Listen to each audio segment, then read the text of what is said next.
Mais, négociation.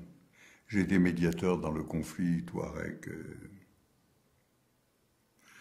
gouvernement de Bamako. C'est le hasard qui m'a amené là. Bon. Je suis mis dans un avion, on m'a envoyé dans le désert pour visiter la Ménocale, c'est-à-dire le prince des Touaregs. J'entre dans sa cahute, vraiment, pour un prince qui n'était pas richement doté. Et nous restons 2 heures à 2h30 ensemble. Et il m'envoie son fils, Yad, comme émissaire, pour me dire qu'il m'accepte comme médiateur, que Bamako proposait.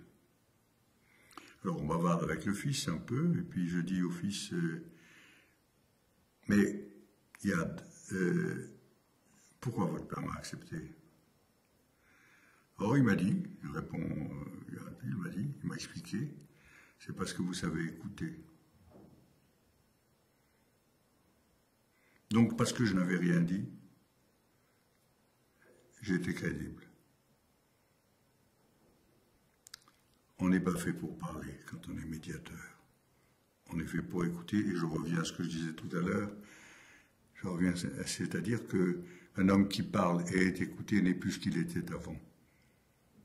N'est plus ce qu'il était avant.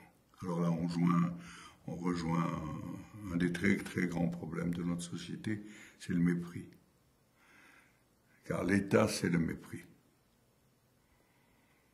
Il est considéré comme le mépris.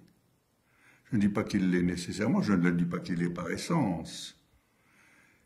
Encore qu'il y a quelque chose de l'ancien régime dans l'État républicain. C'est le mépris. La non-écoute. J'ai été orienteur professionnel en 42, 3. Et je reçois un gamin beau comme un dieu. Il avait 16-17 ans. Beau. Un chérubin, un des peintres italiens, délicat, etc. Il était candidat au centre d'apprentissage de chez Renault, qui était le sommet de la filière professionnelle. Et je lui ai fait passer les tests, les blocs, etc. Bon, et puis arrive le temps de la conversation et je me mets à bavarder avec lui. Rien. Je n'arrive pas à en tirer un mot. Rien. Je m'entête, enfin, en ce sens que je reste. Je pose une question, elle ne répond pas, je ne lui en pose pas une autre, je reste. Je voulais l'user, enfin, je reste. Puis tout d'un coup, je ne sais pas pourquoi l'idée me traverse, il me dit, mais, je lui dis, mais,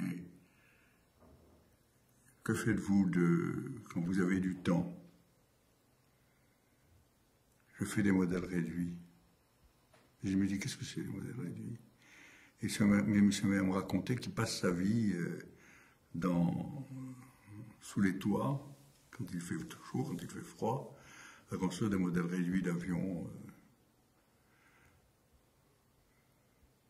que le mari de sa mère n'est pas son père, c'est une brute, c'est un méchant, et que donc il est tout le temps seul, et que, etc. Et il parle pendant 2 heures. Il parle merveilleusement, il dit tout clairement. Je suis resté des bras ballants après, je me suis dit, mais un être qui est écouté, un être qui est entendu, n'est plus le même. Et la moitié de la vie publique tourne autour de ça. Enfin, la moitié, enfin une partie très importante de la vie publique tourne autour de ça. Les manifestations dans la rue, c'est ça. C'est parce que nous ne savons pas écouter que nous sommes le pays des manifestations. C'est parce que nous ne savons pas écouter que nous sommes le pays des manifestations.